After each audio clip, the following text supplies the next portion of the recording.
परम सत्कार्यो गुरु प्यारी सात संगत जी राधा स्वामी जी। संगत जी, आज 24 मई को हजूर जी ने हिमाचल के सोलन में ओपन कार दर्शन दिए जी और संगत के साथ सवाल जवाब भी किए जी। आज भी बाबा जी ने दर्शन नहीं दिए जी, जिस वजह से संगत बहुत और उदास लग रही थी। आज पंडाल के हर कोने में सिर्फ बाबा जी की गूंज थी जी। ऐसा लग रहा था जैसे हर दिल बाबा जी को ही पुकार रहा हो।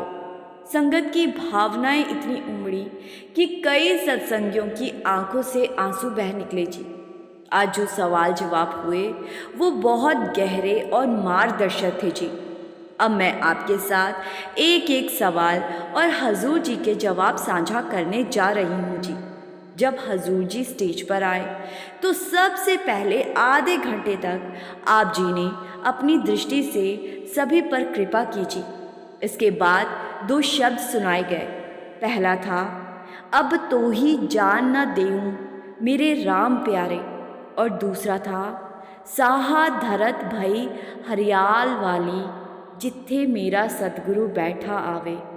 फिर शुरू हुआ सवाल जवाब का सिलसिला। पहला सवाल एक युवक ने किया जी। उसने कहा, हजूर जी, मैं 15 अप्रैल को ऑडिशन देने सोलन आया था, लेकिन तबीयत खराब होने के कारण मेरा सिलेक्शन नहीं हो सका। अब मैं बहुत उदास हूँ, क्या करूँ? हजूर जी मुस्कुराते हुए बोले, बेटा, हमें इतनी गहराई से नहीं सोचना चाहिए, कोशिश दोबारा करनी चाहिए। फिर यही युवक पूछ बैठा, बाबा जी कहाँ हैं? हजूर जी ने अपनी तीसरी आंख यानी माथे के बीच की तरफ इशारा करते हुए कहा, यही हैं। आप जी ने समझाया, संत महापुरुष हमें रास्ता दिखाने आते हैं। जब हम उन्हें याद करते हुए अंदर की ओर जाते हैं तभी असली अनुभव होता है। उस युवक ने फिर कहा, हजूर जी, बस मुझे इतनी ताकत दीजिए कि मैं अंदर जा सकूं। हजूर जी ने कहा, तेरा ख्याल तो अच्छा है, अगर हमारे अंदर अच्छे विचार होंगे तो मालिक अपने आप कृपा करेगा। फिर आगे एक भाई ने कहा, मुझे बाबा जी की बहुत याद आती है। हजूर जी ने कहा, उस याद को मजबूत बनाओ, वही याद सिमरन में काम आएगी। फिर आगे एक बहन ने सवाल किया जी, हजूर जी, मैं हिम्मत तो करती हूँ, लेकिन जब कोई काम शुरू करती हूँ तो भटक जाती हूँ। हजूर जी ने बहुत ही सहजता से समझाया, मालिक ने हमें ये जीवन सीखने के लिए दिया है। अगर हमसे कोई गलती हो जाए और हम उसे मान ले तो इसमें कोई बुराई नहीं है। आप जी ने आगे समझाया, जब हम भटकते हैं तो नुकसान हमें ही होता है। अनुभव से हमें ये भी समझ आता है कि नुकसान भी अपना ही हो रहा है। इसीलिए जो भी काम कर रहे हैं उस पर ध्यान केंद्रित करो। फिर वो बहन बोली, हजूर जी, मैं बहुत ही इमोशनल हो जाती हूँ और कई बार गुस्सा भी आ जाता है। हजूर जी ने कहा, गुस्सा करने से सबसे ज़्यादा नुकसान हमारे शरीर को ही होता है। हमें सोचना चाहिए कि हम इतना गुस्सा क्यों करते हैं। मालिक ने हमें विवेक और समझ की ताकत दी है और हमें तर्क और लॉजिक के साथ चलना चाहिए। हजूर जी ने ये भी कहा, भावनाएं यानी कि इमोशंस बुरे नहीं होते, लेकिन अगर हम उम्मीदों में बैठ जाएं और वो पूरी ना हो तो वहीं से परेशानी शुरू होती है। हमें अपनी भावनाओं पर कंट्रोल रखने की कोशिश करनी चाहिए। फिर आगे एक और सवाल आया, हजूर जी, जब मैं मीराबाई या बुल्ले शाह की जिंदगी को देखता हूँ तो मालिक पर विश्वास जागता है, लेकिन कभी कभी फिर शक भी होने लगता है। हजूर जी ने बहुत ही सुंदर जवाब दिया जी, बेटा, हम अक्सर अपने आप को बाहरी स्वरूप से जोड़ते हैं और वो केवल एक माध्यम होता है जिससे हम उस निराकार से जुड़ सकें। आप जी ने आगे कहा, हमें करने के रास्ते पर चलना है। संत महापुरुषों के शरीर से हमें प्रेरणा लेनी है, लेकिन असली यात्रा तो अंदर की ओर करनी है। जो सिखाया जा रहा है उस पर अमल करना जरूरी है। फिर आगे एक भाई ने पूछा, हजूर जी, इस समय मैं अपने करियर को प्राथमिकता दे रहा हूँ, लेकिन मृत्यु तो निश्चित है, तो क्या मुझे संत मत पर ज़्यादा ध्यान देना चाहिए या करियर पर? हजूर जी ने बड़ी संतुलित बात कही जी। हर समय की अपनी एक अहमियत होती है। अभी के समय में पढ़ाई ज़रूरी है। जब पढ़ाई का समय है तब उसी पर ध्यान देना ज़रूरी है और साथ साथ मालिक को भी याद करना है। बेटा, एक बैलेंस बनाकर चलना है। फिर आगे किसी ने सवाल किया, हजूर जी, आज बाबा जी क्यों नहीं आए? हजूर जी ने मुस्कुराकर कहा, बाबा जी फरमाते हैं कि हिमाचल की संगत बड़ी प्यारी है और बाबा जी ने हुक्म दिया कि आप वहाँ जाओ और हिमाचल के लोगों की संगत करो।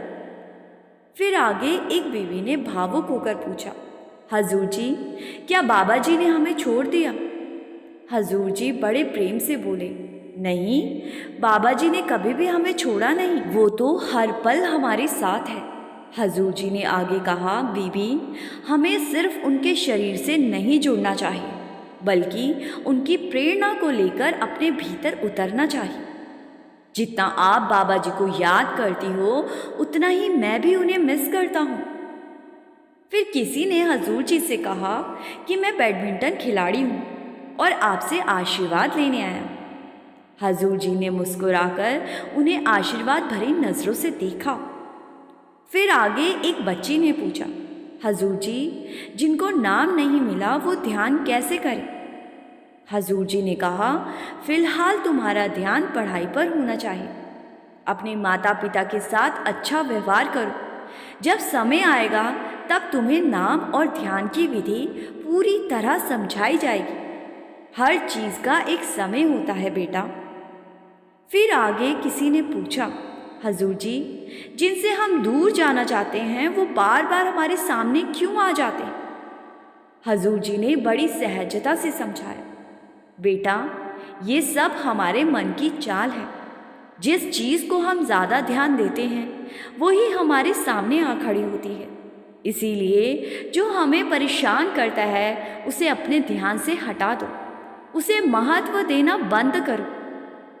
फिर आगे एक और सवाल में किसी ने कहा, हजूर जी, बाबा जी की कृपा तो बहुत है, लेकिन कई बार हम दूसरों से बहुत उम्मीदें लगा बैठते हैं और दूसरे हमारी उम्मीद पर खरे नहीं उतरते।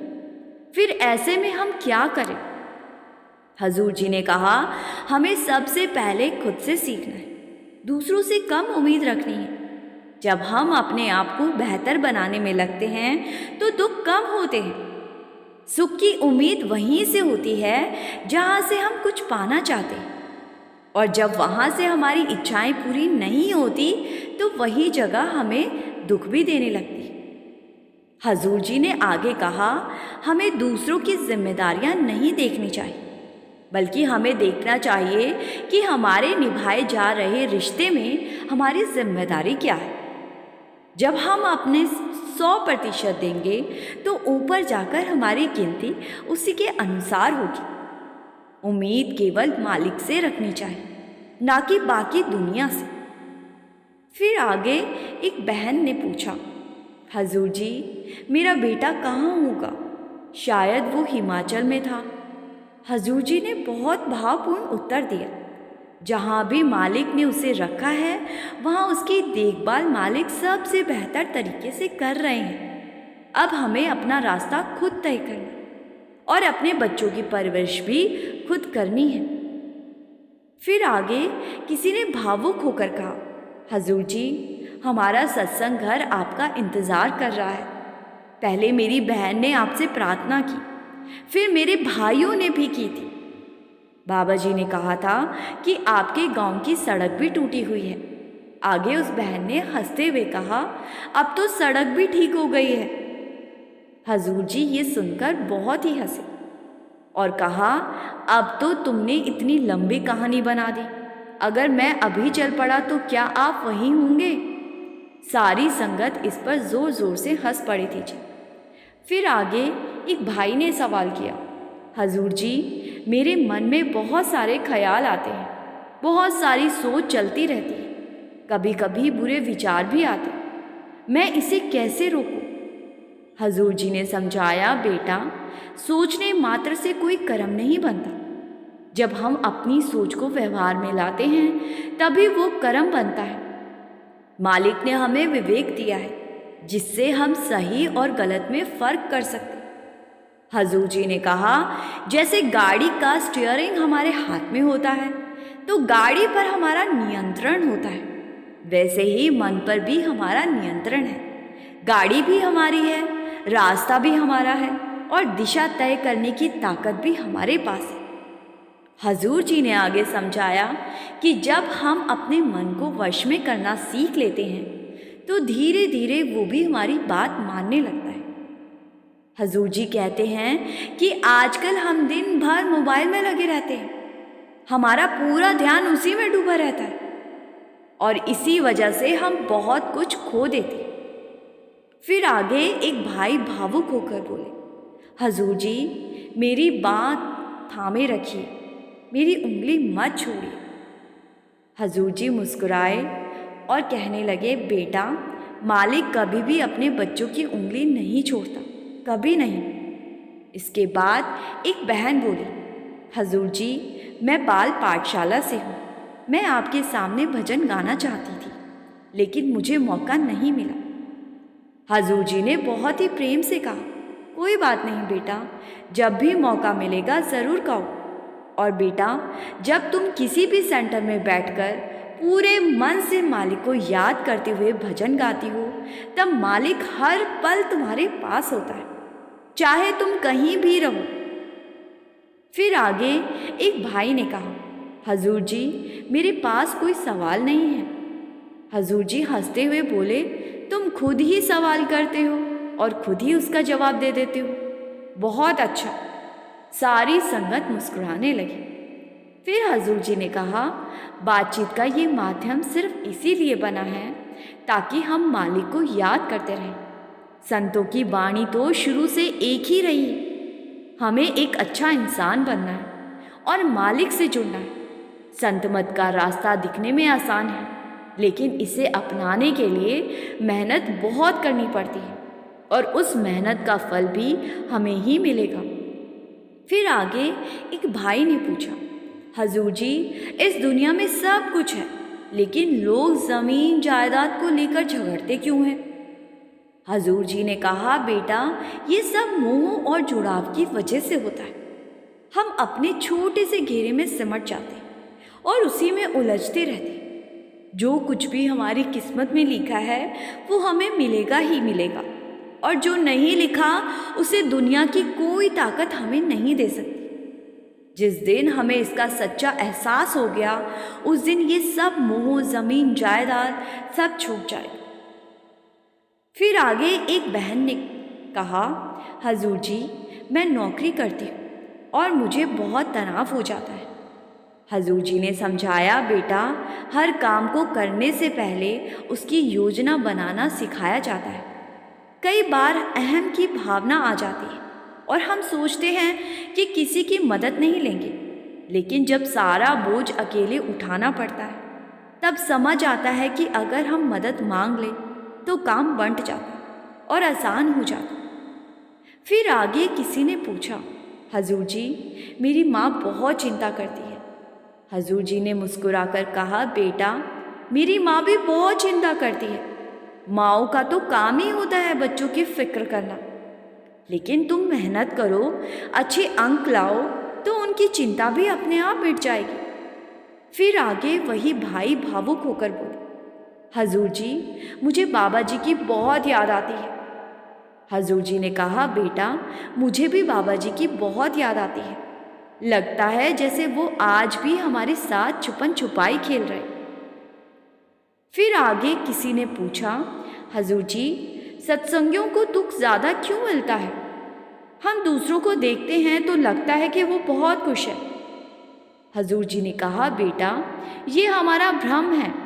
हमें बाहर से सब खुश नज़र आते हैं लेकिन हर एक इंसान यहाँ अपने कर्मों के कारण आया है। हम सत्संगी हैं और जब हमें कोई परेशानी आती है तो मालिक हमें सहने की ताकत देता है ताकि हम अपने कर्मों से धीरे धीरे मुक्त हो सकें। और बेटा, हमारे पास तो मालिक है, लेकिन जिनके पास नहीं है वो किसका सहारा ले। हजूर जी ने आगे कहा, आजकल हम सोशल मीडिया देखते हैं, फेसबुक, इंस्टाग्राम, और सोचते हैं कि दूसरों की ज़िंदगी कितनी अच्छी है। लेकिन बेटा, यहाँ हर किसी को कोई ना कोई परेशानी है, कोई भी पूरी तरह से सुखी नहीं है।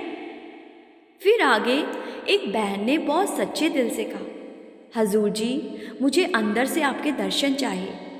हजूर जी ने कहा, बेटा, ये भावना सच्ची होनी चाहिए, इसे बनाए रखना है।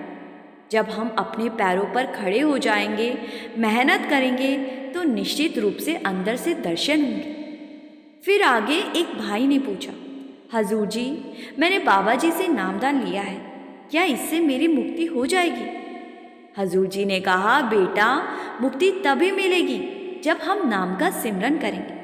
सिमरन ही वो साधन है जो हमें वहाँ तक पहुँचा सकता है। संगत जी, हमने आपके साथ आज सोलन में हुए हजूर जी और संगत के बीच के सवाल जवाब शेयर करे जी। अब हम एक महत्वपूर्ण बात का जिक्र करेंगे जी, जो बाबा जी के सत्संग घरों से जुड़ी हुई है। संगत जी, क्या हमने कभी ये सोचने की कोशिश की कि बाबा जी के इतने सारे सत्संग घर कैसे बन गए?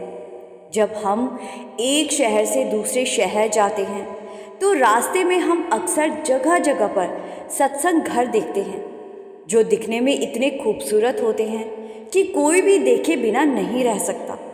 लेकिन हमने कभी ये नहीं सोचा कि इतने सत्संग घर आखिर बन कैसे गए। आगे हम इसी बात को विस्तार से आपको बताएंगे जी। एक बार की बात है, जब हजूर महाराज जी सत्संग के लिए शिमला पहुंचे हुए थे। कुछ प्रेमी सत्संगियों ने बड़े प्रेम से विनती की कि वे कार द्वारा कोटगढ़ की ओर भी चले। कोटगढ़ शिमला से करीब 50-60 मील की दूरी पर है जी, और समुंदर तल से करीब 8 से 9 हज़ार फुट की ऊंचाई पर बसा हुआ है जी। वहाँ से भारत तिब्बत की सीमा सिर्फ 80 मील की दूरी पर स्थित है। हजूर जी ने 1966 में अपने शिमला प्रवास के दौरान ही कोटगढ़ में सत्संग आयोजित करने का निर्णय लिया जी। करीब 2 घंटे तक चलने वाला वो सत्संग पहाड़ी क्षेत्र के लोगों ने अत्यंत श्रद्धा और श्रद्धा भाव से सुना। उस सत्संग का असर इतना गहरा हुआ कि वहाँ से लोग शिमला और ब्यास दरबार आकर नाम दीक्षा लेने लगे जी। अक्टूबर 1968 में हजूर जी एक बार फिर कोटगढ़ पहुँचे, और इस बार उन्होंने वहाँ 2 रातें बिताई। जिस दिन वो कोटगढ़ की ओर रवाना हुए, रास्ते में बारिश हो रही थी और साथ ही बर्फ़ भी गिर रही थी। जब कोटगढ़ से 3 मील पहले पहुँचे तब बारिश तो थम गई, लेकिन बर्फ़ की जगह से गाड़ी आगे नहीं जा सकी। बचा हुआ करीब 2.5 मील का पहाड़ी रास्ता पूरी तरह से बर्फ़ से ढका था जी। ऐसे कठिन हालात में हजूर जी ने वो रास्ता पैदल ही तय किया जी।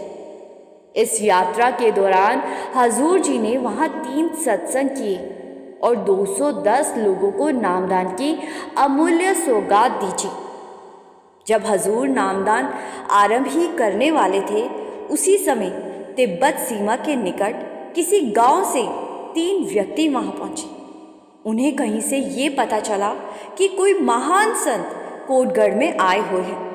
वे 80 मील का लंबा सफ़र पैदल चलकर वहां पहुंचे थे जी। उन्होंने हजूर जी से प्रार्थना की और हजूर जी ने करुणापूर्वक उन्हें भी नाम प्रदान की। कोटगढ़ की ये घटना इस बात का जीता जागता प्रमाण है जी कि सद्गुरु के हर कदम के पीछे कोई गहरा उद्देश्य, कोई दिव्य रहस्य छिपा होता है जी। हजूर जी ने कोटगढ़ जैसे क्षेत्र में सत्संग करके उस ज़मीन पर नाम का बीज बोया, जहाँ मांसाहार, शिकार और बलि जैसे प्रथाओं का बोलबाला था और अंधविश्वास गहराई से जड़े जमाने हुए थे। आज वही कोटगढ़ और उसके आसपास के गांव में करीब 1.5 से 2 हज़ार सत्संगी है जी, और सदियों में कई लोग ब्यास दरबार आकर नामदान प्राप्त करते हैं जी। उस दौरान लगभग 30 वर्षों तक हजूर जी ने देश की चारों दिशाओं में जगह जगह जाकर सत्संग की ज्योति प्रज्वलित की जी। आज शायद ही भारत का कोई शहर बचा हो जहां सत्संगी ना हो। देश के विभाजन के बाद जब कुछ सत्संगी कलकत्ता जा बसे तो उन्होंने हजूर जी से बेनती की कि वहाँ भी सत्संग हो। हजूर जी ने उनकी विनती को स्वीकार किया और कोलकाता में भी सत्संग शुरू हो गया जी। धीरे धीरे वहाँ संगत बढ़ती गई। अब तो कई बंगाली परिवार संत मत के मार्ग पर चल रहे हैं जी। कोलकाता का इतिहास राजनीतिक उथल पुथल से भरा रहा है। 1964 की बात है जब हजूर जी सत्संग के लिए वहाँ पहुँचे थे। उस समय वहाँ दंगे चल रहे थे जी। गोलियों की आवाज़ें हर ओर गूंज रही थी जी। यहाँ तक कि रास्ते में हजूर जी की कार पर भी गोली चल गई। ड्राइवर घबरा गया, लेकिन हजूर जी ने उसे शांत रहते हुए कहा, घबराओ मत, सत्संग स्थल की ओर बढ़ते रहो। हजूर जी ने मोहब्बत और दृढ़ता से उस अशांत माहौल में भी 1.5 घंटे का सत्संग किया जी। ये सत्संग मोहम्मद अली पार्क में आयोजित था जी, जहाँ सत्संग के दौरान गोलियों की आवाज़ें आती रही, लेकिन संगत हजूर जी की छाया में बिल्कुल शांत और एकाग्र रही। सिर्फ बंगाल ही नहीं, आज बिहार, असम और मणिपुर जैसे राज्यों में भी सत्संगी मौजूद है जी। इन राज्यों के कई शहरों में सप्ताह में एक बार नियमित सत्संग होता है जी। इसी तरह दक्षिण भारत में मद्रास, आंध्र प्रदेश, केरला और बेंगलोर, इन सभी स्थानों पर भी संत मत की रोशनी फैली है जी। हजूर जी स्वयं कई बार इन जगहों पर सत्संग करने के लिए गए हैं जी। हजूर महाराज सावन सिंह जी और सरदार बहादुर महाराज जगत सिंह जी के प्रति गहरी श्रद्धा रखने वाले महाराज चरण सिंह जी को संगत से भी अत्यंत स्नेह रहा है जी। इसके साथ ही आप जी को अपने सदगुरु के जन्म स्थल महिमा सिंह वाला गांव की भी विशेष चिंता रहती थी, जहां बड़े महाराज जी कभी कभी अपने गांव जाते तो थे, पर वहाँ सत्संग का आयोजन कभी शायद ही हुआ हो जी। लेकिन हजूर महाराज जी ने इस गांव में पहली बार सत्संग करने का निश्चय किया जी। महिमा सिंह वाला गांव लुधियाना से 14 मील की दूरी पर स्थित है जी। ये गांव ऐतिहासिक वीरता का प्रतीक रहा है जी। वहाँ के लोग विश्व युद्धों में हिस्सा लेकर बहादुरी का परिचय दे चुके हैं जी। महाराज जी के पिता सरदार काबुल सिंह जी CID में भी अधिकारी रहे थे जी। लेकिन इन सब के बावजूद ये गांव संत मत से सदियों से अछूता रहा। जब हजूर महाराज सत्संग के लिए गांव जाते तो मुश्किल से 10-15 लोग आते, जिनमें से आधे से अधिक तो स्वयं हजूर जी के परिवारजन ही होते। गांव वाले बड़े महाराज सावन सिंह जी को केवल एक बुजुर्ग संबंधी के रूप में देखते थे जी। उनकी आध्यात्मिक महानता को समझ नहीं पाए थे। लेकिन जब हजूर जी महाराज जी ने महिमा सिंह वाला में सत्संग किया तो पूरा गांव उपस्थित रहा।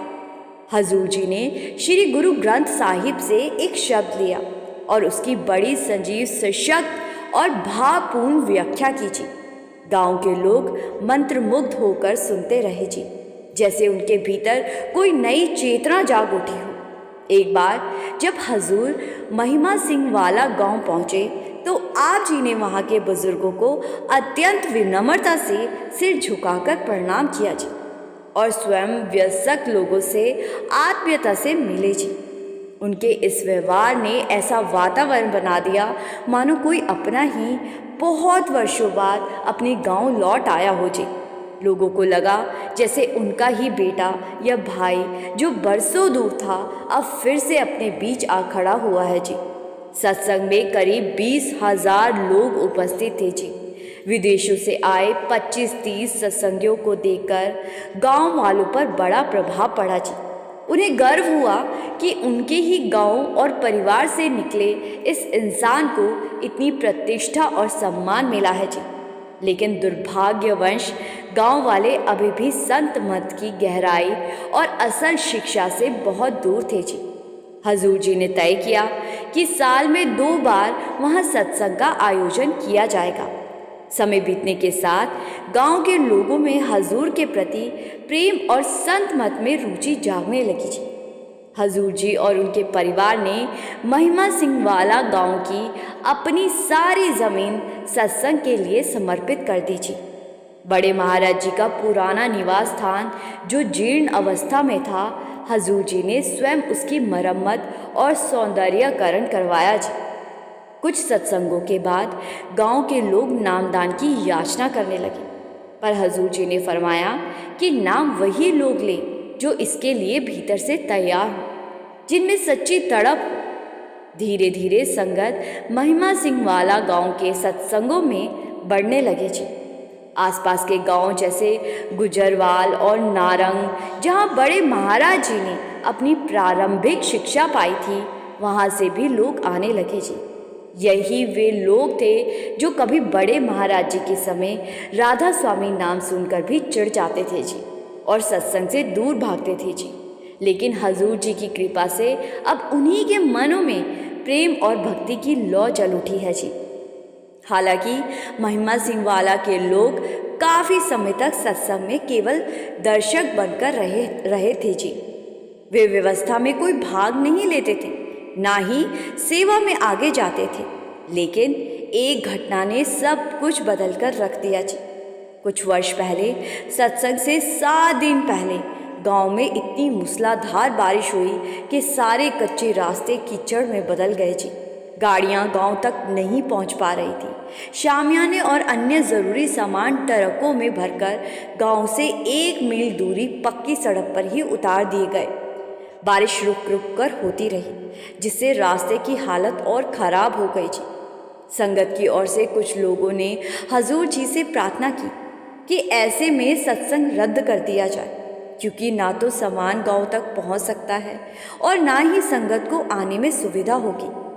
हजूर जी ने शांत स्वर में पूछा, अगर महिमा सिंह वाला के गांव वाले खुद कहें कि प्रोग्राम रद्द कर दे तो हम मान लेंगे, लेकिन यदि वे सत्संग के लिए तैयार हैं तो सत्संग किसी भी हालत में होगा। उधर नारंगवाल के लोग अपनी गाड़ियों में शामियाने लाद कर ले जाने लगे ताकि सत्संग उनके गांव के कॉलेज मैदानों में हो सके जी। ये देखकर महिमा सिंह वाला के लोगों की आत्मा जाग उठी जी। पूरे गांव ने मिलकर रास्ता ठीक करने का संकल्प लिया और पूरा गांव सेवा में लग गया जी। संगत जी, कुछ इस तरह से हजूर जी ने एक एक जगह पर जाकर संत मत का प्रचार किया था जी और लोगों के दिलों में संत मत की आस जगाई थी जी। संगत जी, इसी के साथ मैं आपसे विदा लेती हूँ जी। संगत जी से मेरी बेनती है कि कमेंट में राधा स्वामी लिखकर संगत के अपने इस चैनल को सब्सक्राइब करना मत भूलें जी।